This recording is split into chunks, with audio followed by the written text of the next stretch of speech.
Welcome to all.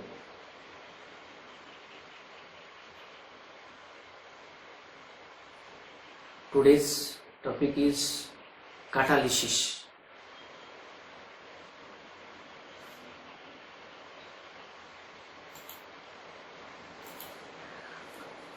What are catalyst, promoter and poison? Homogeneous and heterogeneous catalysis. Important features of solid catalyst: self-selective catalysis, enzyme catalysis, characteristics of enzyme catalysis, mechanism of enzyme catalysis. These 7 points we will discuss on the today's lessons. Let us discuss some important points. Catalysts are the substances which accelerate the rate of reactions without chemically and quantitatively unchanged. That means there will be no change in the concentration of the catalyst. That means without involvement, it increases the rate of reaction. That is called what? Catalyst. Some type of substance are called promoters. Promoters means which enhance, which increases the activity of catalyst. Which increases the activity of catalyst. These are called promoters. Poison, this substance does decrease the activity of catalyst. In its presence, the activity of catalyst decreases. That means negative effect. What are some examples? Arsenic, we know the contact process. Contact process is commercial process used for the synthesis of, for the preparation of sulfuric acid. And when you add some arsenic in the contact process, then what happens? The manufacture of sulfuric acid will be reduced. That means it has a negative effect. So arsenic has a poison effect in the preparation of sulfuric acid in contact process. Similarly, in the Haber process, synthesis of ammonia by using nitrogen gas and hydrogen gas, here iron acts as a catalyst and molybdenum acts as a promoter. In the presence of molybdenum, the catalytic behavior of iron increases, so it favors the formation of ammonia. So here iron acts as a catalyst and molybdenum acts as a promoter. So like these different types of catalysts, promoters and poisons are used in chemical reactions. Catalysis are two types. One is homogeneous catalysis, another is heterogeneous catalysis. Homogeneous catalysis means when the reactants and the catalyst are in same phase. When both are in same phase means that physical state are same. For example, preparation of sulfur trioxide from sulfur dioxide and oxygen using NO as a catalyst. Here nitric oxide acts as a catalyst for the preparation of sulfur trioxide from sulfur dioxide. So both are in gaseous state and NO also in gaseous state. That's why reactant and catalyst are in same phase, all are in gaseous phase. That's why it is a homogeneous catalyst. Similarly, hydrolysis of ester, this is called ester. RCOR, this is ester, is methyl acetate. When you hydrolyze in presence of acid, that sulfuric acid, it produces acid and alcohol. You see here ester is liquid and acid also liquid. So both are in same phase, that is liquid. That's why it is called homogeneous catalyst. Acid acts as a catalyst here. Then heterogeneous catalyst. Heterogeneous catalyst means the reactants and the catalyst are in different phases. both are in different phase. Reactants and catalyst will be in different phases. For example, prepare same example like previous one, preparation of sulfur trioxide from sulfur dioxide using platinum as a catalyst. Here platinum as a solid catalyst, but here the reactants are gas. That's why it is called heterogeneous catalyst. Similarly, preparation, that is a hydrogenation of alkene to alkane, that is ethene to ethane using nickel as a catalyst. Here nickel as a solid catalyst, so it is called heterogeneous catalyst, and the process is called heterogeneous catalysis or homogeneous catalysis. Okay, then catalyst when used in the particular reaction without catalyst and catalytic reaction and non-catalytic reaction, you see the difference. If you draw a graph between energy versus progress of reaction for the reactant and a product, if you measure the energy versus progress of reaction, you see this is the transitions, this is your high activation energy state, this is the activation energy state. When it reach this point, when the reactant will reach at this point, then it will convert to product. That's why this range is maximum. This range is maximum. So this is without catalyst. That means more time takes.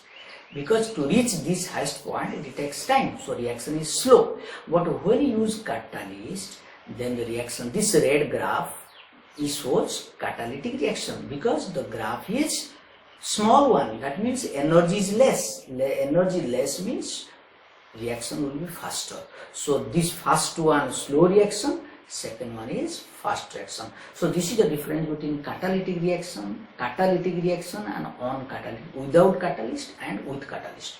Okay, this is the difference between catalyst and without catalyst for the expression of the activation energy. Okay, then mechanism of homogeneous catalysis. When homogeneous means reactant and catalyst both are in same phase, what are the mechanism for the reaction? Here mechanism, mainly two important points we have to remember, that catalyst forms an intermediate with reactants. In the first step, what happens? Catalyst forms an intermediate with the reactants. During the reaction, catalyst form an intermediate with the reactants. Then in the second step, this intermediate which is formed decompose or combine with reactants to form the product, and again catalyst. So this is the two important points in the mechanism of homogeneous catalysis, that first step catalyst react with the reactants, forms an intermediate. It forms an intermediate by the catalyst and reactant forming intermediates. In the second step, this intermediate form may decompose itself or may combine with the other reactants to form the product. Again catalyst will reappear. So this is the two important steps for the mechanism of homogeneous. What are the examples? Let us discuss. For the preparation of sulfur trioxide from sulfur dioxide by action with oxygen. Here sulfur dioxide, when burned in presence of oxygen using NO as a catalyst, what are the mechanism? Here this is a homogeneous catalyst. Here in the first step, oxygen combined with the catalyst, that is NO, forming NO2. NO2 is not our actual product. NO2 is the intermediate. This is the intermediate. This intermediate combine with the reactant, that is SO2, and forming SO3 and NO. This NO again reappear as a catalyst. NO already added, now it is reappearing. That means without consumption of NO, so NO acts as a catalyst. Here NO2 is the product. Again this product again combined with the SO2 forming the required product. That's why NO2 produce again combine. That's why NO2 acts as an intermediate. Intermediate cannot exist in the product. It will be again what? Produce, again it will be utilized. That's why this is NO2 is called intermediates and NO is catalyst. So this is the mechanism of homogeneous catalysis. Okay? Then mechanism of heterogeneous catalysis. Mechanism of heterogeneous catalysis, that these following important points for the reaction of reactants in presence of heterogeneous catalysis. What are the first step? It is based on adsorption theory. That means during the reaction, the adsorption phenomenon takes place. We know adsorption, it is a surface phenomenon where the reactant molecules combine with the reactant molecules adsorb on the surface of reactant. That is called adsorption phenomenon. So, the important phenomenon of heterogeneous catalysis is adsorption phenomenon. Then second step, diffusion of reactants to the surface of catalyst. First the reactants will come closer to the catalyst surface, then it will be diffused on the catalyst surface. After diffusion, then it will be adsorb on the surface of catalyst. This step is very important, adsorption of reactant on the surface of catalyst. Then on the surface of catalyst, these adsorbed reactants will combine both among themselves. That means reaction takes place on the surface of catalyst, formation of intermediate. Then intermediate will be formed. That intermediate will be produced in the will convert to product. Then this product will be undergo disruption from the surface of catalyst. That means when the product will fall on the surface of catalyst, then disruption takes place. What is the meaning of disruption? Disruption means removal of particle from the surface. So when the reactant will be first adsorbed on the surface of catalyst, then reaction takes place on the surface of catalyst, then produce intermediate, then the intermediate will convert to product, then the product will be removed from the surface of catalyst as a disruption process. Then the product will be removed from the catalyst surface, keeping catalyst as unreacted.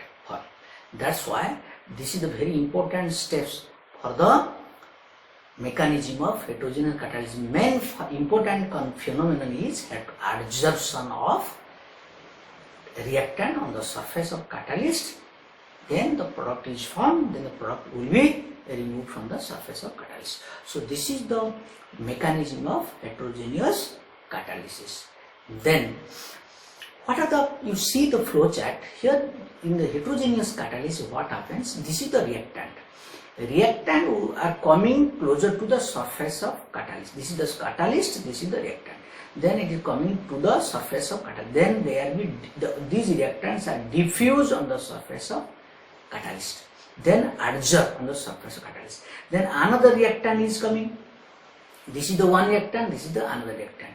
Both reactant coming to the surface of catalyst, then both are reacting on the surface of catalyst. Then a reaction takes place. First one is adsorbed, then second one is coming. When second one come in contact with the first one, then reaction starts on the surface of catalyst. Then when the reaction starts, then a product form, then a product removed from the catalyst surface as a product. These are the product. So this is the heterogeneous catalyst mechanism, that is adsorption phenomenon. Okay. Then what are the important features of a solid catalyst? Generally we are using solid as a heterogeneous catalyst. So solid catalyst should have it has some important characteristic. What are the characteristics of solid catalyst? First characteristic is activity. What is the meaning of activity of solid catalyst? Activity means different catalysts give different amount of product. Amount of product will be changed, but the nature of product will not be changed. Amount of product will be changed. Amount means more or less amount of product will form if you change the catalyst. For example, let us that hydrogenation of alkene to alkane, when you use different transition metals, the reactivity of this hydrogenation of alkene increases when you use from group 5 to group 11 metals. When you change the metals, then the reactivity of hydrogenation of alkene changes. That means it is observed that When the metal changes from group 5 to group 11, if you take, then the reactivity, that hydrogenation of alkene will be faster from group 5 to group 11 metals. If you change the metal, the reactivity increases from group 5 to group 11. This is called activity. Amount of product, amount of alkane will be more. Then another important characteristic of catalyst is, heterogeneous catalyst by solid catalyst, is that selectivity. Selectivity means if you change the catalyst, then the nature of product will be changed. Here some examples are given. Nature of product, you see product side, the nature of product are different, but the catalyst are different. Here if you use different catalyst, different amount of product will be changed. But here if you change the catalyst, the nature of product will be changed. That is called selectivity. Here carbon monoxide gas reacts with the hydrogen gas in presence of nickel, forming methane. Carbon monoxide gas, hydrogen gas, when heated with the copper and zinc oxide, forming methanol. Carbon monoxide reacts with the hydrogen gas in presence of copper, producing methanol, means formaldehyde. So you see the nature of products are different, but the reactants are same, but the nature of catalyst are different, so nature of product are different. That is called selectivity. Okay, so this is a very important characteristic of solid catalyst, that is activity and selectivity. Then another important solid catalyst, that is heterogeneous catalysis, is self-selective catalysis. Self-selective catalyst. What is self-selective catalyst? The catalytic reaction in which the reactivity of catalyst depends upon the pore structure of the catalyst. That means catalyst has a different size of pores. On the basis of size of pores, the catalytic reaction changes, the activity changes. That's why it is called self-selective catalyst. That means the catalytic reaction in which the reactivity of catalyst depends upon the size of pores. That means the structure of pores. That is called self-selective catalyst. And one example is zeolite. Zeolite is called self-selective catalyst, and zeolite has honeycomb-like structure,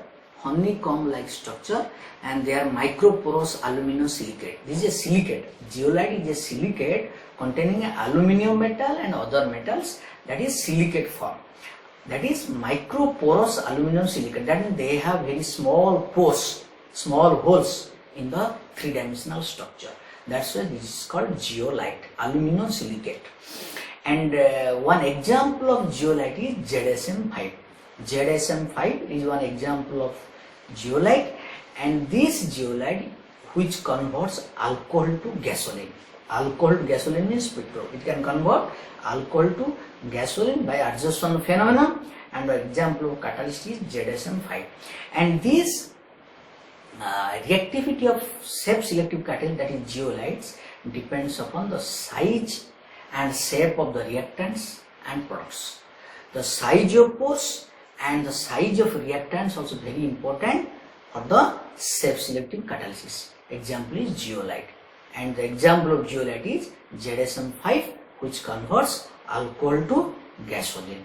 Okay.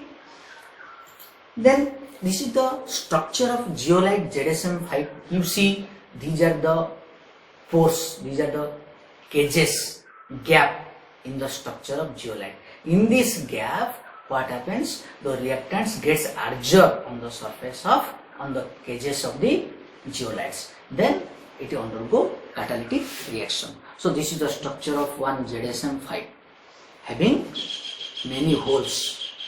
Okay. Then another important catalytic reaction is enzyme catalysis. We know enzyme is called biochemical catalyst. It is called biocatalyst, biochemical catalyst, that is called biocatalyst, mainly used for the biochemical reaction in our body, in the plants, and these are the high molecular mass protein molecules. Enzymes are called protein molecules. These are called biochemical catalysts. What are the examples of enzyme catalysts? For example, sugar, cane sugar convert to glucose and fructose using invertase as enzyme. Glucose convert to ethanol and carbon dioxide by using zymase as an enzyme. Starch is convert to maltose using diastase as enzyme. Diastase as an enzyme. Maltose convert to glucose using maltase as enzyme. Urea convert to ammonia and carbon dioxide using the enzyme urease. So these are the different enzymes: invertase, zymase, diastase, maltase, urease. They have different catalytic activity. We cannot use maltose for the conversion of sugar to glucose, not possible. So selective catalysts are used for the biochemical reaction. That is called the very important property of enzyme catalyst, that is selectivity. We will discuss later regarding the properties of enzyme catalysis. Okay, then characteristic of enzyme catalysis. What are the characteristic of enzyme catalysis? First characteristic of enzyme catalysis is highly efficient. Highly efficient means if you use small amount of catalyst, biocatalyst, it produces large change. It brings large change. That's why it's called highly efficient.